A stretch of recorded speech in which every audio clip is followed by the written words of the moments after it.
Greetings.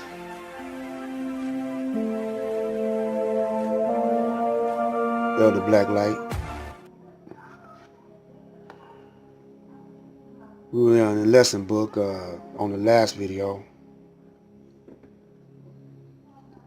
We haven't moved from this paragraph, instructions given to laborers by our Savior, W.D. Farah Muhammad.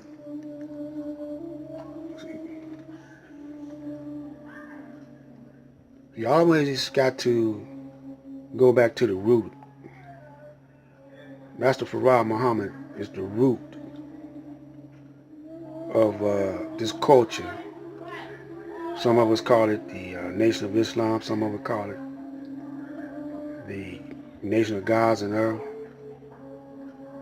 Now the Moors, Islam, is a little different because their root is Noble Jew Ali.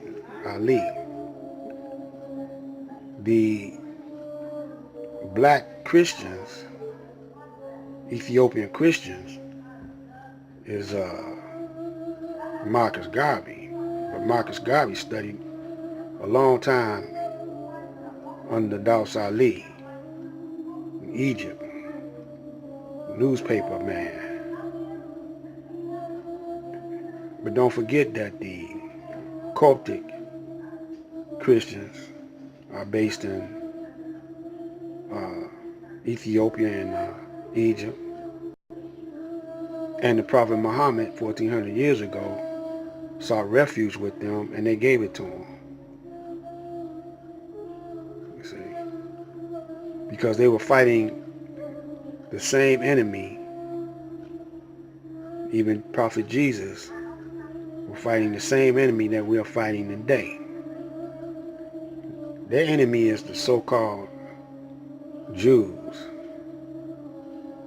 Same enemy and the Romans, who are akin to each other, the Jews and the Romans.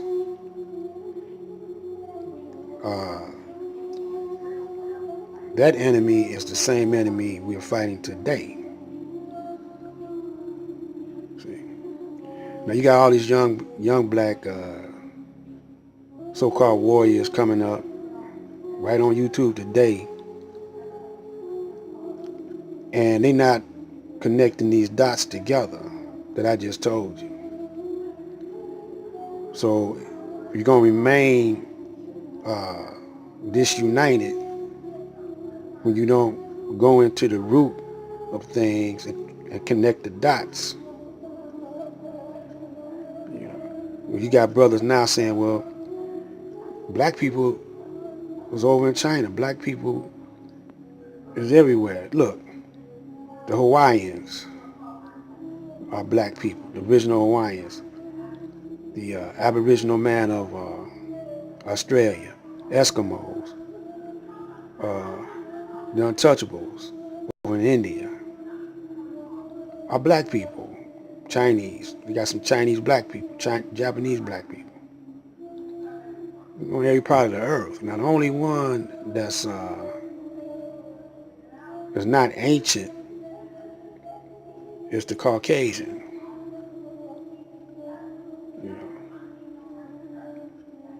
And it's the duty of a civilized man to teach the uncivilized. We living in an uncivilized culture or system called the United States of America. The United States is not the entire America, but it's a fraction of America. It's a concept that came out of the minds of a European Caucasian from England. And he founded it.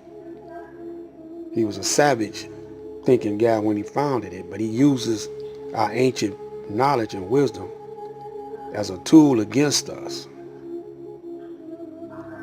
You always see pictures of or movies of guys looking for some kind of lost art power, some kind of power, that stored in a sword or stored in a covenant or something, and the enemy is looking for it, and the good guys are looking for it. So-called good guys. Most of the time it's the enemy too, but they portray themselves as good guys. And if the enemy get a hold of it, he's going to destroy the world with it. If the good guys get a hold of it, they're going to uplift the world. But the problem with that in the movies, the good guy and the bad guy are the same people. Just like the Republicans and the Democrats, same people. They just fighting over who gonna rule.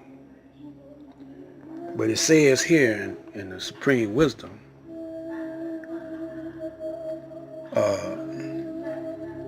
have a clear knowledge of self, of himself and his heavenly home, and the best part of the earth, and who is the enemy to him and his nation.